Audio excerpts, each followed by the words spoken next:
বাদাম দিয়ে পাস্তা মশলা।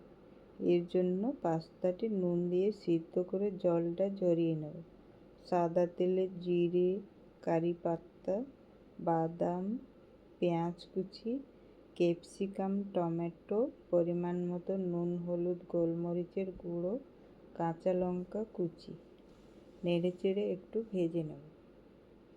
জলটা একটু শুকিয়ে তার মধ্যে টমেটো সস দিয়ে নেড়েচেড়ে 3-4 মিনিট ভেজে নেব। একটু ভাজা ভাজা করে নামিয়ে নেব।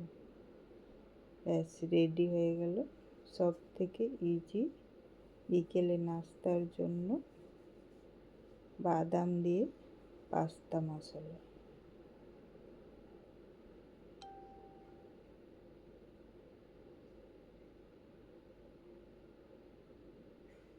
এরপর প্লেটে তুলে নেব।